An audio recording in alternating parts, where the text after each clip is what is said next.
Hello! Well, we are getting there slowly but surely. We're getting close to the finish. Appreciate all of you working so hard and fighting to get through this. I know that it's been a little bit crazy.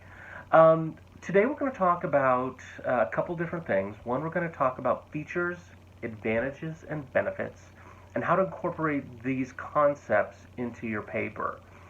The next thing that we're going to talk about is interviewing. And normally for your papers, I have you conduct an interview. I'm not going to have you actually conduct one, but I still want to talk about them so that you have um a concept of how to approach them and how they can be useful to you as you do research from here forward. So let's talk about features, advantages, and benefits. Anytime you are trying to convince somebody of something or sell somebody on something, this gives you a frame of reference to work within so that you understand what you're actually telling people as opposed to what you think you're telling them. So features are facts. Features are not debatable. They are simply a thing, uh, a part of the thing that you're talking about. Advantages are how that thing compares to other things. Now, a lot of times when people are talking to you or they're trying to sell you on something or trying to convince you of something, a lot of times they'll just stick with the features. And they'll let you as an audience kind of try to take that mental leap forward. And your audience really doesn't do that. Even advantages, how something compares to another thing, that's really not enough either. It's not until you get to the benefits. And what a benefit is how this thing in comparison to other things impacts your actual life. How does the way that this thing works or operates or functions actually make the life of the person that you're talking to better? And once you get there, then you're starting to get into persuasion. So let's think about some ways that we could approach this. Okay, so as an example, um, when now when my son was 16, 17 years old, we were out shopping for a car for him, and we looked at a lot of cars. We were kind of getting frustrated, and we ended up at this one lot, and there was this Mustang on the lot, right? Silver, black stripes. He really liked it, um, but it had a stick shift. Okay, he didn't know how to drive a stick, so my wife was with us. We all got in the car. We took the car out driving. My wife was like, "We're not going to buy him a Mustang. He's not going to get a Mustang first car. First car. This can't happen."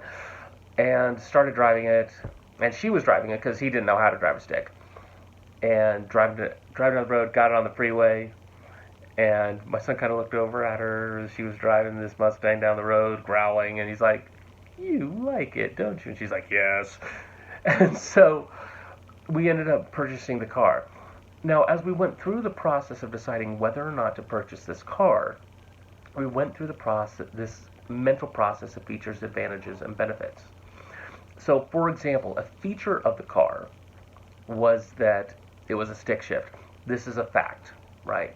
It's something that you can't argue about. It just is. Okay. An advantage of that feature is, for example, it gets better gas mileage, right? So the benefit of better gas mileage is you have more money in your pocket. Okay. Feature, advantage, benefit. Now, another feature, obviously, is that Mustang with a big souped up engine, right? It's a very fast car. Okay. The advantage of that, of course, is you can get places quicker. And the benefit is, well, maybe you can get to school on time, etc., etc. But another benefit of that, right, at least in his mind, fast car means I can go out and I can beat people, right? You know, if I'm going fast. Now, a benefit to one person is not a benefit to another person. Okay. So just because he thinks something is a benefit, okay, it's a benefit to him, me as parent may not view that same thing as a benefit. Benefits are audience specific. Features and advantages are not. Features and advantages simply are. A feature is a fact about the thing, right? An advantage is how it compares to other things, but a benefit is how it impacts an individual life. So that same souped up engine that he sees as a benefit, I see as, shit, I'm going to have to pay more for insurance for this thing, right? So realize that when you're talking to an audience, you have to be thinking about who your audience is and look at the actual benefits. And when you're arguing, you can't just talk about features. You can't just talk about benefits. You have to be thinking about your audience and how that is going to impact them. Now, let's take a look at this in regards to your paper, okay?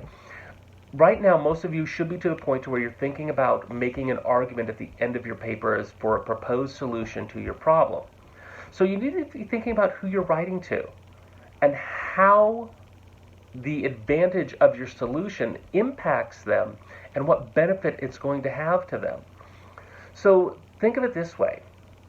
If you are arguing for that in order to fix crime, right? If we have a crime problem, that we need more gun control. How does that benefit the people that you're talking to? Who is that audience? Are you talking to, for example, middle-aged women? Does increasing gun control actually help them, or does it hurt them? Will that particular group of people see, shoot, does this mean that the criminals have a gun and I don't? Or will they see, you know what, if there's fewer guns out there, then there's less chance of anybody having a gun to come after me. So you need to just simply think about arguing it all the way through to how your advantages benefit individual lives, okay? Don't just stop by saying, well, this is a better plan than this one. Then explain what you need to then go on and explain what the consequences are. All right, let's talk about interviewing. And I'm just going to bring up a few brief things here because unfortunately you're not going to be able to conduct interviews like I had hoped for this paper. So with interviewing, you want to come prepared with a list of questions, okay? And think about your journalist questions, your who, what, why, where, when, and how. Those are great starting questions. They give you a good launch-off point to start a discussion with the person. But one of the big mistakes that people make when they're conducting interviews is they have this list of questions and they go through them very robotic, right? Very A to B to C to D. And that's missing opportunities, okay? You've got to think about, as you're talking, you need to be actively listening. You need to not just be asking questions and recording and getting the information down, but you need to say, oh, hey, this person just mentioned something that might give me an opportunity to ask a follow-up question to get more detail, all right? So if you're asking somebody, you just created this wonderful product. What was your process for doing that? Well, I sat down and, worked with a couple of people from such and such a company for about 3 weeks. Oh, really? And then you just mentioned such and such company. Well, why did you choose the people from such and such company? Right? This then gives you an opportunity to get more information as opposed to just the surface level information. So be alert, be an active listener. And that's not just good advice for an interviewer, it's really good advice for your entire life, for every aspect of your life. Be an active listener, listen to what people are saying, which then provides you the opportunity to get that follow-up information. All right, I'll be posting the homework assignments here shortly. Please stay focused. We are getting close. You guys can do this. Please make sure that you get your appointments in not just with me, but with the tutors, all right? You always should be getting that good feedback from the tutors. If you are having trouble connecting with the tutor, let me know in that first if they're not there within the first 3-4 minutes, you've got remind to get in touch with me. Get in touch with me. We'll get you taken care of, okay? All right, guys. I love you all. Have a good day. Look forward to seeing you all again in the fall. See you soon. Bye-bye.